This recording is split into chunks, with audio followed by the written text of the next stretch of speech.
Louvado seja o nome do Senhor. Irmãos,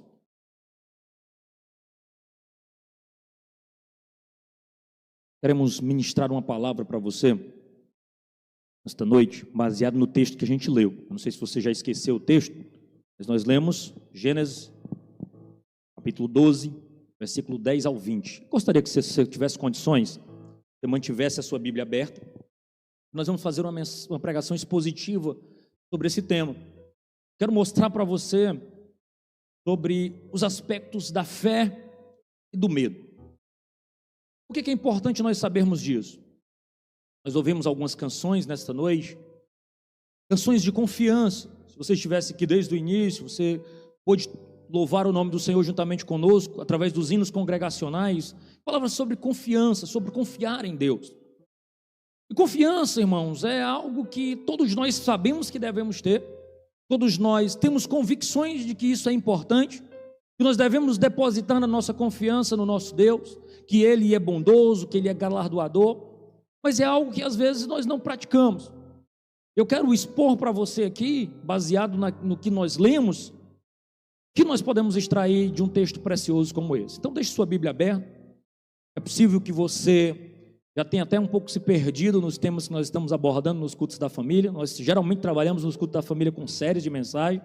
Esse ano nós não quisemos nos comprometer com uma série específica, mas acaba que essa já é a quarta mensagem de uma teologia bíblica sobre a cidade, baseado no livro de Gênesis. Então nós temos caminhado, né? É o sexto culto da família. Em 2 desses cultos eu não preguei, estou pregando agora. Desde 2018 nós estamos à frente desse trabalho. Nosso pastor tem nos confiado esse trabalho, trabalhar exatamente com famílias. De lá para cá a gente já inventou algumas coisas, mas talvez o nosso principal foco e alvo tenha sido trabalhar exatamente no culto da família, algumas mensagens voltadas para a família. De lá nós já trabalhamos alguns temas como uma série de mensagens sobre o fruto do Espírito, falamos sobre o significado do casamento, que foi a do ano passado. Nesse ano nós estamos falando sobre uma teologia bíblica da cidade, como as famílias no meio das cidades extraídas ali em Gênesis podem ser abençoadas, o que Deus tem para falar para nós acerca disso. E o texto que nós lemos, eu não vou reler o texto porque eu vou expor, então já eu volto a esse tema, mas mantenha a sua Bíblia aberta lá em Gênesis 12, do 10 ao 20. Esse texto mostra uma história muito fabulosa, uma história de que Abraão, e eu preguei na mensagem anterior, há uns meses atrás, o final do capítulo 11 e o início do capítulo 12 de Gênesis, falando que Deus fez promessas preciosas para Abraão, né, na condição de Abrão aqui ainda. Deus ainda nem mudou o seu nome, ele está na condição de Abrão, e ele fez promessas muito preciosas para esse homem, promessas que não foi feita a um outro ser humano, só para você ter uma ideia, promessas muito próximas, e Moisés, ele faz questão de escrever isso, porque ele queria retratar para o povo de Deus, e é preciso que você tenha um entendimento do que estava acontecendo aqui, do que Moisés estava tentando escrever aqui, porque Moisés escreve muitos anos depois, ele escreve acerca da história desse patriarca, desse pai na fé, enquanto o povo está peregrinando, o povo está saindo do Egito, no deserto, caminhando para Canaã, para uma terra que mana leite e mel, para a terra da promessa de Deus, para a terra de bênção. E agora Moisés começa a escrever o livro de Gênesis na tentativa de mostrar para aquele povo que Deus era um Deus soberano. Porque, entenda, o povo de Israel estava no Egito, onde a criação de Deus era adorada. Por exemplo, você vai ter no Egito o Deus Ra, o Deus Sol, onde os egípcios adoravam esses deuses. Você vai ter o próprio Nilo, que é tido como um deus ali, e vários outros animais ali, que é obra da criação de Deus, mas que eram veneradas ali no Egito. Não só isso, em Canaã, para onde o povo estava se dirigindo, também existiam vários deuses que não eram o Senhor. Então qual era a intenção de Moisés a escrever esse texto? A intenção de Moisés era lançar as bases teológicas do que era a criação. Moisés escreve para dizer para mim e para você que o sol, a lua, as estrelas, aquilo que era adorado pelos egípcios não eram deuses, mas criação das mãos de Deus. E é importante que a gente tenha essa distinção, porque Gênesis não foi escrito para satisfazer as nossas curiosidades científicas, químicas, físicas, geográficas, de nós, aqueles que vivemos hoje no século 21. Mas a intenção de Moisés era fazer uma prescrição teológica, era dizer: está vendo tudo isso que tem em volta de vocês? Não são deuses, eles são obras da mão de Deus, e toda essa criação só existe e subsiste porque Deus as criou e Deus as sustenta. Parece algo simples de se dizer, mas isso gera confiança no coração do povo e deve gerar também confiança no meu e no seu coração. Saber que tudo isso não é obra do acaso, mas são produto das mãos de um Deus santo, poderoso, justo, que criou todas as coisas, não para essas coisas serem adoradas, mas para essas coisas demonstrarem a glória que Ele tem. E é disso que os Salmos diz, Paulo recobra isso em Romanos, dizendo que os céus e a terra proclamam a glória de Deus, ou seja, a criatura, a criação de Deus proclama a sua glória, e ela está inundada da glória de Deus. E é importante que a gente tenha essa distinção, porque Deus se apresenta aqui como Criador, como ordenador do mundo, demonstrando para todos aqueles que estavam ali, caminhando rumo a Canaã, que toda a criação humana e natural era fruto das suas mãos. Gênesis é uma obra espetacular, irmãos, todos nós deveríamos nos debruçar sobre ela, porque ali é lançado as bases teológicas de tudo que nós cremos. Só para você ter uma ideia, a irmã Ronário e o irmão José, ao ler aqui um texto, eles recorrem ao quê? Ao livro de Gênesis. Jesus, quando discute sobre o casamento, Paulo, quando fala sobre o casamento, ele volta lá em Gênesis e cita esse mesmo texto. Ou seja, Gênesis lança as bases teológicas daquilo que nós cremos, é um emaranhado, é um quadro muito claro daquilo que nós conhecemos acerca da teologia bíblica. E eu não quero construir aqui, irmãos, uma mensagem centrada no homem, baseado nesse texto para dizer que, olha o que Abraão fez, não faça desse jeito e seja abençoado. Esse texto não fala sobre os erros de Abraão, mas fala como Deus intervém e como Deus, é sobre Deus. Tudo aquilo que nós estamos reunidos aqui não é sobre mim e nem sobre você. A Bíblia inteira é sobre Deus e o que Ele tem feito na história e o que Ele pode fazer na minha e na tua vida, de como Ele pode transformar os nossos projetos e sonhos para a glória do nome dEle. E nós não podemos perder essa perspectiva, senão nós caminharemos confiando naquilo que um homem pode fazer e não naquilo que Deus pode fazer. E esse é o plano da fé. Esse é o plano que confia. Esse é o plano que abraça toda a soberania e graça de Deus. E não o plano do medo, que confia no homem, que confia na força das suas mãos, que confia nos seus próprios planos e projetos. Então eu quero conversar com você nessa noite, de como Abraão abandonou o plano da fé e se rendeu ao plano do medo. E eu quero fazer isso apresentando 3 motivos. Porque as respostas humanas fracassam a aliança. É importante que você entenda. Nos versos anteriores que nós lemos, do verso 1 até o verso 9, Deus está chamando Abraão, dizendo: sai da tua terra, faz aquele chamado especial, eu vou fazer de você uma bênção, eu vou te fazer uma grande nação. Deus estabelece ali uma bênção, uma promessa de bênção para Abraão. Promessa, como já lhes disse, nunca feita a outro ser humano. Assim como para mim, para você e para toda a comunidade, Deus tem promessas. Deus tem projetos para nós como comunidade de fé, como povo de Deus, mas também como indivíduos. Deus tem promessas para cada um de nós. Talvez você já ouviu isso de modo audível, você já compreendeu através da palavra de Deus, que Deus tem promessas para você. Mas não raramente nós abandonamos e deixamos, às vezes, esse plano de promessas e começamos a inventar os nossos próprios métodos, agir a nossa própria maneira, como se Deus não as tivesse feito. E é importante lhe dizer isso porque não vários capítulos depois, mas alguns versos depois, Abraão fez exatamente isso. E agora as iniciativas de Abraão em responder à aliança que Deus estava fazendo, porque uma promessa é uma aliança. Deus fez uma aliança com aquele homem, dizendo: olha, tu vai ser bênção, confia em mim, se relaciona comigo, esteja comigo e você vai abençoar pessoas, você vai abençoar famílias, você vai ser uma bênção, Abraão. Confia nessa promessa, eu estou aparecendo para você e lhe garantindo isso. Mas aí começa o texto que nós lemos. Em vez dele confiar, sabe o que ele faz? Ele sente medo. E sabe por que ele sente medo? Porque as circunstâncias à sua volta mudam. E muda como, irmão Adonias? Me mostre nesse texto, pelo amor de Deus. Verso 10. Havia fome na terra. Assim Abrão foi para o Egito, para ali ficar, porque era grande a fome na terra. O que aconteceu? Deus fez uma série de promessas, dizendo que ele seria abundante, que ele ia multiplicar a semente, eu vou te sustentar, eu vou cuidar de você, você vai ser bênção, Abraão. Confia no que eu estou te dizendo. Só que alguns versos depois, o narrador, Moisés, tenta mostrar para você e para mim que abraçar o plano do medo é muito humano, e que muitas vezes nós vamos enveredar por este caminho, se nós não confiarmos na promessa de Deus. Abraão pega e sai daquela terra, ele vai para o Egito, apresentou fome, a situação ficou delicada ali, e aí ele pega e sai daquela terra. Mas não havia o texto não deixa claro, que nenhuma orientação de Deus foi dada nesse sentido. Deus não disse: Abraão, eu preparei um escape para ti, vai para o Egito. Não, ele simplesmente sai. Ele agora que já não era mais um peregrino, ele ia ficar ali em Canaã.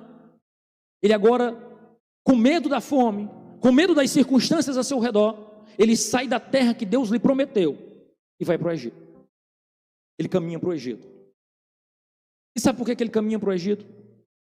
E o texto fala, e isso é muito interessante, porque a expressão aqui, na minha versão, diz que ele havia ali e foi para o Egito. Em outra tradução diz assim: ele desce ao Egito. E a expressão do escritor, ao usar essa expressão descer, ele não está apenas apresentando uma posição geográfica, mas está dizendo a situação espiritual que Abraão está adquirindo agora.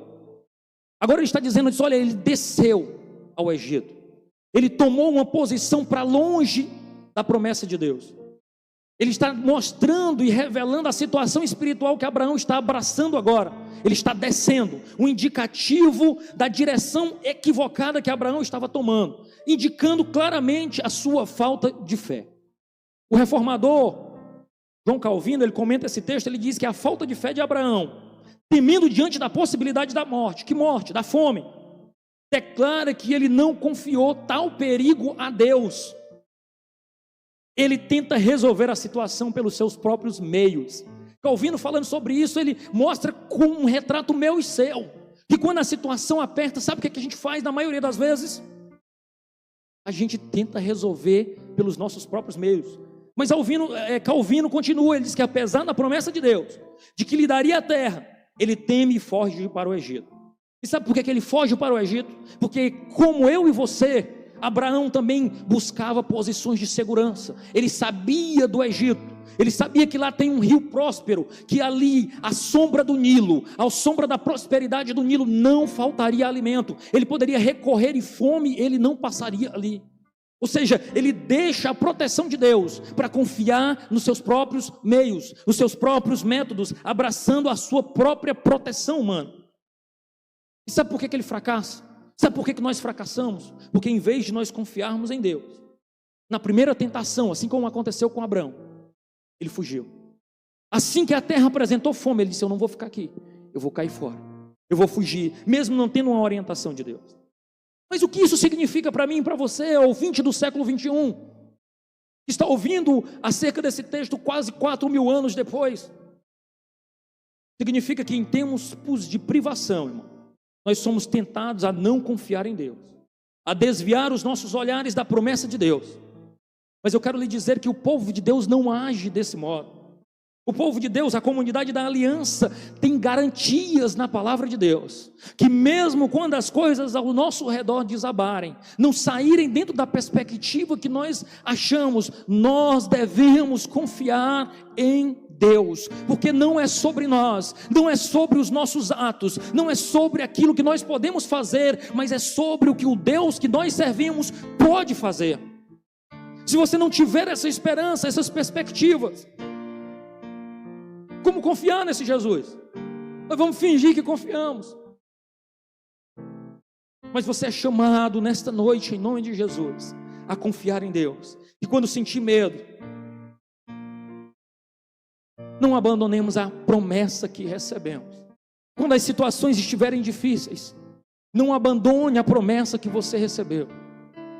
Quando tudo parecer que está desabando, responda com confiança a promessa que Deus tem feito. Porque toda vez que nós agimos pelos nossos próprios métodos, pelos nossos próprios meios, todas as vezes que nós assim agimos, nós fracassamos em responder à aliança que Deus fez conosco. E essa aliança não é uma aliança qualquer, é uma aliança de sangue. Nós fomos comprados por sangue precioso. Nós temos um valor inestimável, não em nós mesmos, mas o nosso valor, ele é fruto do sacrifício que Cristo fez na cruz. Deus matou o seu próprio Filho para que nosso relacionamento com Ele fosse reestabelecido para a glória do nome dEle. Como não confiar nesse Deus? Se nós confiamos a Ele a nossa salvação, como não confiar as pequenas coisas? Como não confiar o nosso dia a dia? A responsabilidade humana de responder à aliança de Deus fracassa quando, em vez de confiarmos, nós sentimos medo. Mas ainda, o texto continua.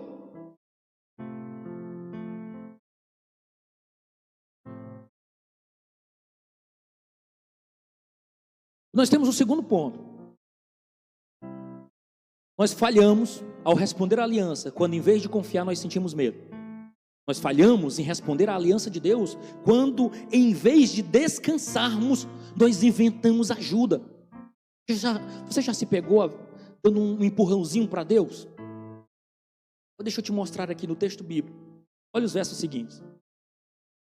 Verso 11: quando se aproximava do Egito, quase ao entrar, disse a Sara, sua mulher: ora, bem sei que és uma mulher muito bonita.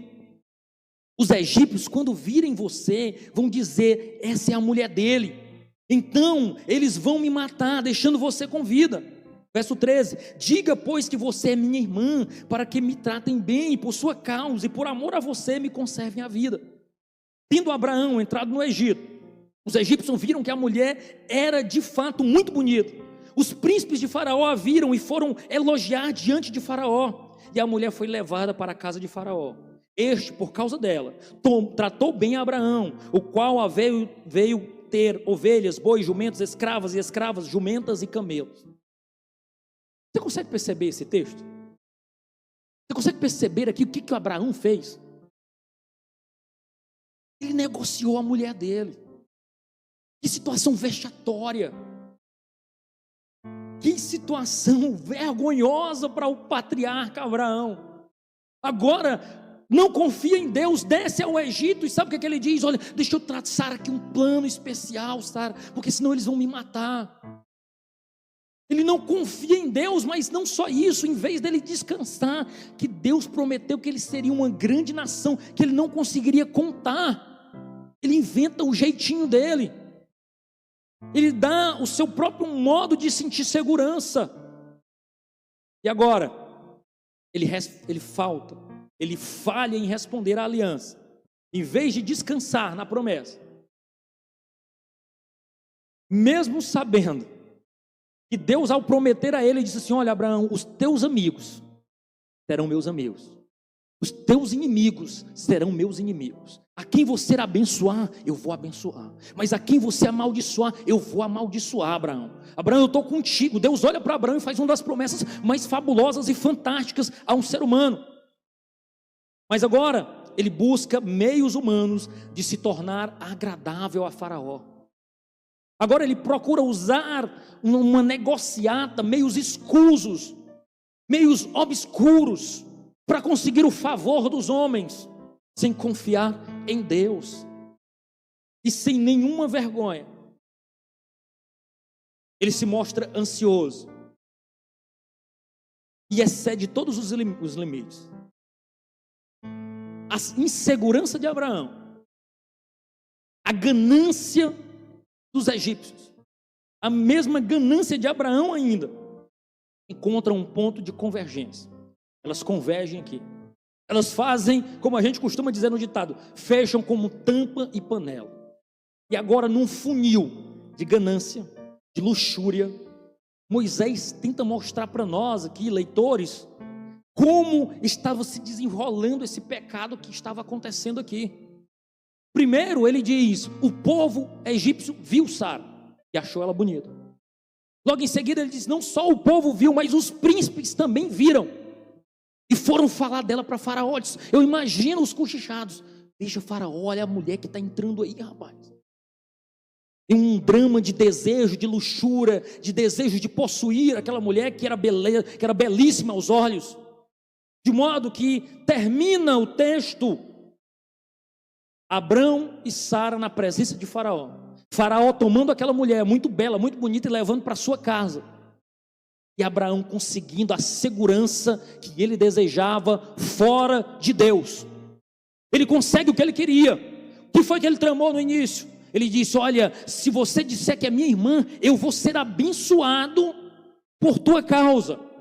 Eu vou te trocar, eu vou te vender. E sabe o que acontece? Acontece exatamente o que ele planejou. Por causa de Sara, Faraó lhe entrega bens, lhe retribui, lhe põe respeito e posição.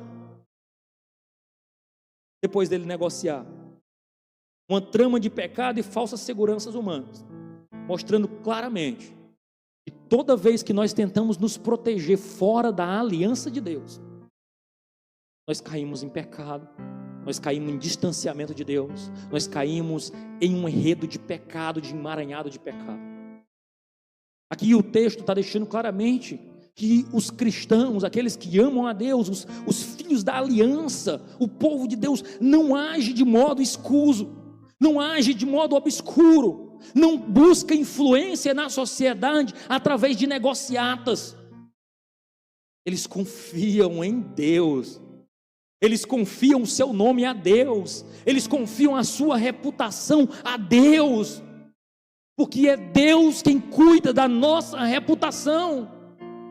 Se nós não confiarmos nisso e buscarmos influência distante de Deus, enredaremos em pecado, nós nos distanciaremos e negociaremos a nossa fé, nós negociaremos os nossos projetos, nós negociaremos a promessa que temos em busca de segurança.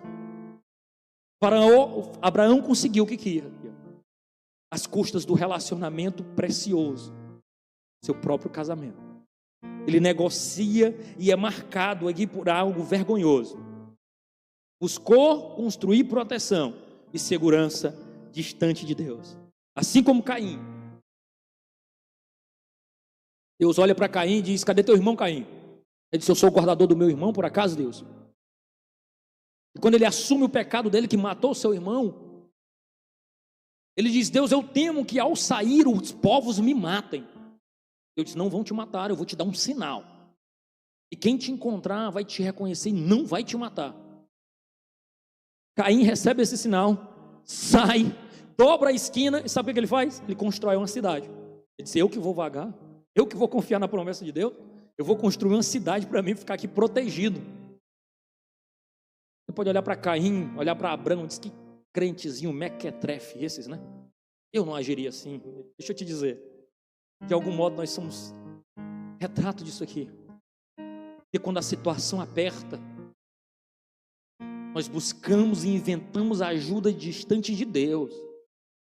Quando a situação aperta, muitas vezes, em vez de nos posicionarmos como homens e mulheres de Deus, nós buscamos os nossos próprios meios.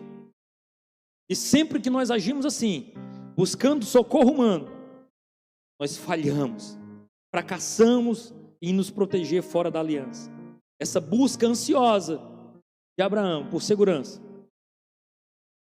é exatamente o contrário do que os cidadãos dos céus fazem. Nós confiamos, cremos contra as expectativas, nós depositamos a nossa esperança e expectativa em Deus. Os valores do reino nos fazem descansar em Deus e não nos métodos e soluções que poderíamos criar. Terceiro ponto: quando é que nós falhamos em responder à aliança que Deus fez conosco? Quando que nós abandonamos o plano da fé e nos abraçamos com o plano do medo? Nós já citamos aqui. Quando Em vez de confiar, nós sentimos medo. Em vez de descansar, nós inventamos ajuda. E em vez de sermos bênção às famílias, corremos o risco de sermos instrumentos de maldição. Aqui nós temos nos versos 17 a 20. Olha o que diz o texto.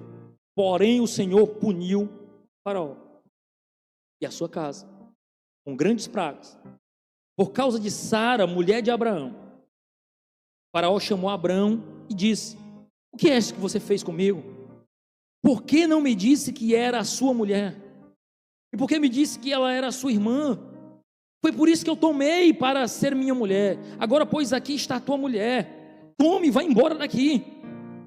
E Faraó deu ordem aos seus servos a respeito de Abraão, e eles os acompanharam, a ele, a sua mulher e tudo quanto possuía.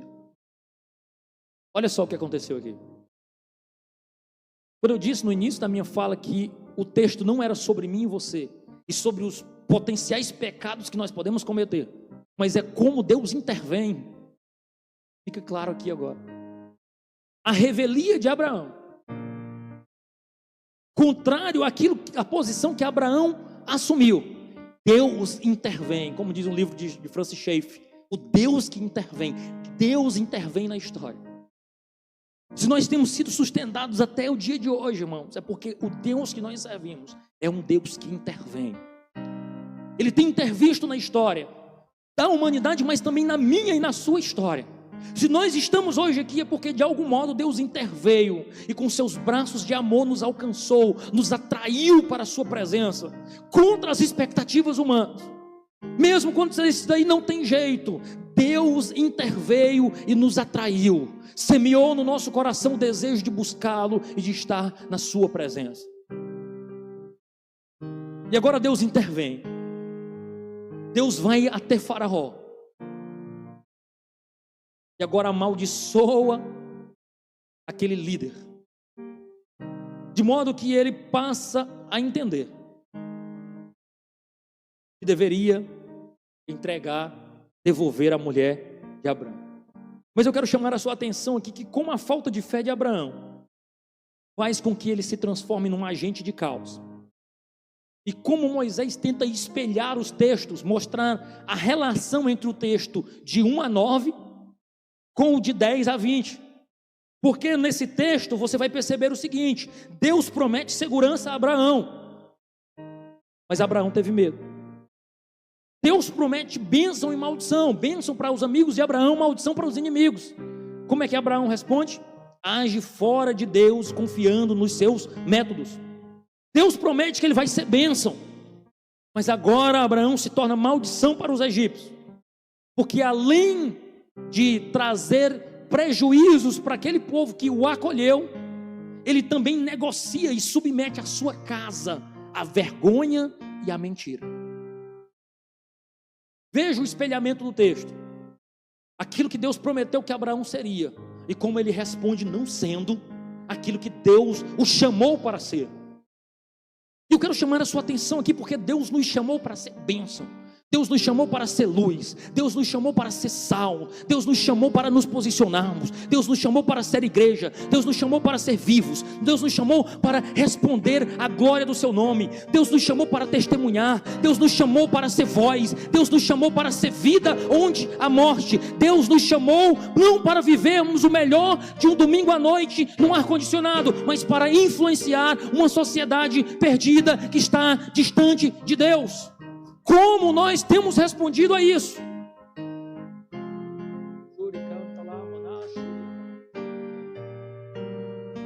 Nós somos instados, nós somos incomodados a viver aquilo que Deus projetou para nós.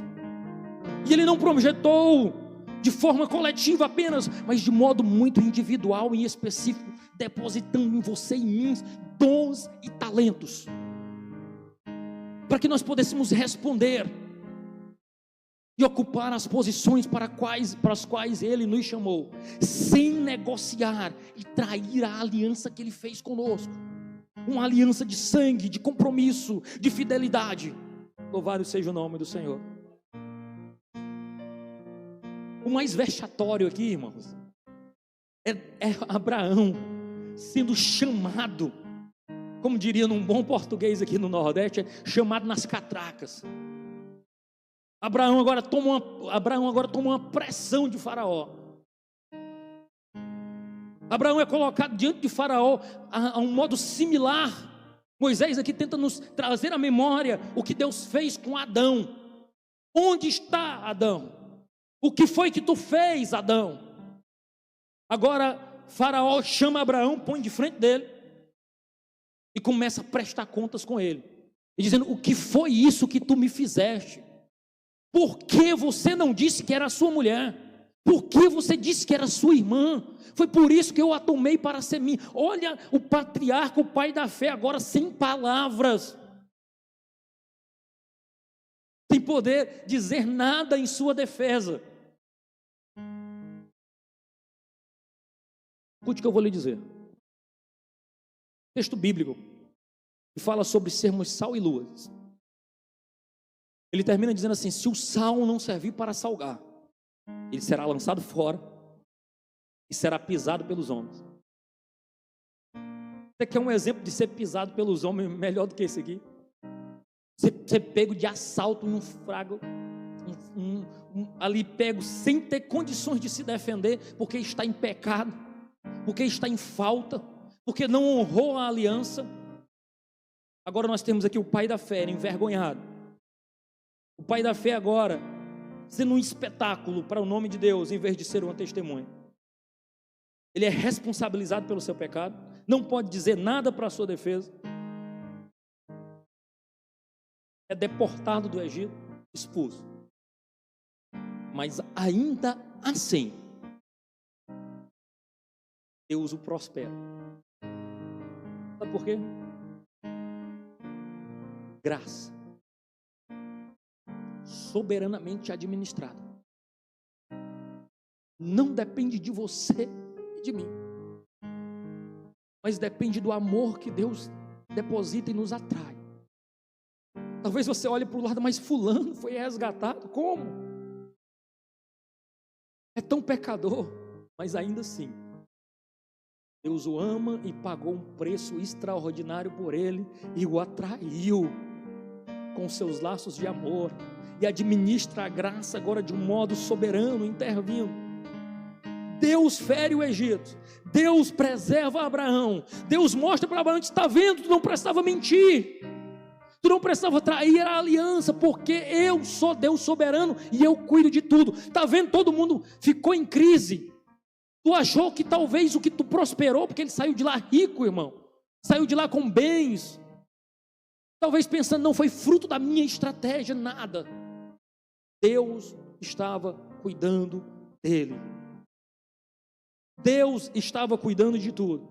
Deus interveio e feriu o povo. Mas aqui fica claro o que Deus estava fazendo. Deus estava nos evangelizando. E aí é que, se nós olharmos esse texto pelas lentes cristológicas, nós procurarmos Cristo aqui nesse texto, porque na realidade eu não estou pregando sobre Abraão, eu não estou pregando sobre mim e você, eu estou pregando sobre Cristo, sobre o que Cristo fez e o que Cristo faz. E aqui Moisés tenta mostrar o seguinte: nós precisamos de um mediador melhor, nós precisamos de alguém melhor do que Abraão, porque Abraão falhou em responder à aliança divina. Mas agora, se nós olharmos isso e vermos o evangelho de Cristo, nós vamos ver que Jesus foi um mediador melhor, irmãos. Sabe por quê? Porque no momento de aflição, no jardim do Getsêmani, ali suando sangue, ele diz: Pai, passa de mim este cálice, sem que eu o beba, mas todavia não seja feita a minha vontade, mas a tua. No momento de aflição, de angústia e de dor, Jesus não fugiu para o Egito, ele se lançou e confiou no Pai. Ele confia em Deus, ele se lança em Deus. E agora Cristo não age como Abraão, que troca a sua esposa em benefícios pessoais. Jesus agora se dá pela sua noiva. Eu preciso que você entenda isso, que agora Jesus, em vez de fugir para o Egito, ele se lança e diz: eu não vou trair a minha noiva, eu vou me sacrificar por ela e comprá-la. onde Abraão, onde Noé, onde Adão, onde Davi, onde todos falharam, Cristo prevaleceu como um mediador melhor. Louvado seja o nome de Jesus. Cristo é a nossa rocha, é nela que nós depositamos a nossa confiança. Eu quero citar uma ilustração. Essa ilustração, para aumentar a nossa confiança, ela foi narrada pelo pastor da Redeemer Presbyterian Church, que é o reverendo Timothy Keller. Ele é pastor ali em Manhattan, nos Estados Unidos. Ele conta uma história dizendo que um lenhador foi até um bosque. Nesse bosque tinha muitas árvores. E ele foi fazer uma inspeção nesse bosque, porque na semana seguinte ele iria transformar aquele bosque em lenha, ele ia desmatar, como a gente diz, né? Ele ia cortar todas as árvores. E fazendo a inspeção nesse bosque, ele de repente se depara com uma árvore em que uma mamãe pássaro estava ali iniciando o seu processo de construção de um ninho. Ele olha e diz, sabendo ele que na semana seguinte ele derrubaria todas as árvores, seria injusto deixar aquela mamãe pássaro construir seu ninho. E de repente aquele lenhador pega as costas do machado, como a gente diz, bate na árvore, e aquela árvore treme toda, e aquela mamãe pássaro é chacoalhada, de modo que ela voa e para em uma outra árvore. O lenhador sai seguindo, chega na outra árvore, ela já começa a construir seu ninho, e ele novamente bate com as costas do machado, novamente a mamãe pássaro é chacoalhada, voa e vai para uma outra árvore. Novamente o lenhador insiste, bate na árvore novamente, aquela mamãe pássaro voa e vai para uma outra árvore. E agora imagine o que passa na cabeça dessa mamãe árvore, dizendo, rapaz, esse camarada é maluco, está me perseguindo, o que eu fiz com ele? Por que ele não me deixa aqui? Por que ele não me deixa em paz? Mas o lenhador persiste, bate mais uma vez, e agora a mamãe pássaro já não busca uma árvore, ela busca uma alta rocha, e começa a construir o seu ninho lá. É preciso que você entenda que muitas vezes nós estamos sendo chacoalhados numa clara demonstração de Deus, dizendo, não deposite o seu ninho, o seu lugar de amparo em árvores, mas faça a sua casa na rocha, porque a rocha é Cristo. Todas as árvores deste mundo, elas vão ruir, elas vão cair em algum momento. E se você, ao sofrer uma grande decepção, buscar simplesmente mudar de árvore, ela vai também cair. Mas se ao sofrer essa decepção, você se lançar na rocha, na alta rocha, na firme rocha, você estará num lugar tranquilo. A árvore do seu emprego, a árvore do seu casamento, dos filhos, das confianças, da projeção social, da juventude, da sua beleza física, todas elas ruirão. Mas se você tiver construído a sua casa numa rocha firme, inabalável, que é Cristo, ela não ruirá. As decepções desse mundo não ceifará a sua alegria. Nós estamos vivendo tempos difíceis, meus irmãos, de escassez, de fome, de insegurança. Devemos firmar os nossos pés nas promessas de Deus, na aliança construída fora de Deus. Elas vão resultar em pecado e em oposição à aliança da graça. Eu quero concluir dizendo, como viveremos então? Tenho 3 conselhos. Primeiro, faça conhecida a Deus todas as suas petições e medos. Aqui não faça como Abraão, que escondeu de Deus o seu medo, o seu temor. Abraão poderia ter sido sincero e disse, mas Deus, você fez uma série de promessas, deixa eu te falar, a terra está passando fome, o que eu faço? Para onde eu vou? Que decisões eu tomo, meu Deus? Faça conhecida diante de Deus as suas petições, lance diante de Deus. Abrir o coração, irmãos, não é sinônimo de fraqueza. Abrir o coração é sinônimo de humanidade. Aprenda a lidar com sua fraqueza e com sua humanidade, lançando-a aos pés da cruz e desabafando com Deus e dizendo, Deus, eu tenho medo, me ensina a crer, me ensina a orar, Senhor, eu não estou sabendo como orar. Por isso nós temos o conselho de Paulo em Filipenses, quando ele diz no capítulo 4, 6 e 7, não fiquem preocupados com coisa alguma, mas em tudo sejam conhecidas diante de Deus os pedidos de vocês, pela oração e pela súplica, com ações de graça, e a paz de Deus, que excede todo o entendimento, guardará o coração e a mente de vocês em Jesus Cristo. Paz e segurança é oferecida por Deus. Para onde? Mente e coração. Exatamente os locais que nós mais somos tentados. É exatamente na mente e no coração que nós somos tentados a ser medrosos, a sermos injustos, a não termos fé. É exatamente esses locais que Cristo está oferecendo proteção para a sua mente e para o seu coração. Segundo, não se agarre nas falsas seguranças humanas. Construir muros de proteção, construir cidades em torno de você, buscando proteção longe de Deus, resultarão em fracasso. Eu quero lhe dizer que seu nome, sua posição social, sua influência social, seus bens, seu status, não são portos seguros. O único porto seguro que você pode ter é a rocha que é Cristo Jesus. Mantenha-se um canal de bênção, é o último ponto do terceiro no reino de Deus. Quando nós procuramos respostas nas ações humanas, os desejos humanos, os métodos humanos, elas sempre virão enredadas, banhadas de pecados, de tramas, de esperteza, de rebeldia. Não é assim que gente de Deus age. Nós somos gente dos céus. Nós somos gente de Cristo. Nós somos embaixadores do reino de Deus. Nós somos crente, meu povo. E como crente, precisamos agir, pensar, reluzir como pessoas diferentes neste mundo. Deus, a revelia de nós, independente de nós, Ele é fiel à sua palavra. Cristo cumpriu todas as exigências de Deus e nos alcançou por sua misericórdia. Esta palavra tem condições de guardar a sua mente e o seu coração em Cristo Jesus. Amém?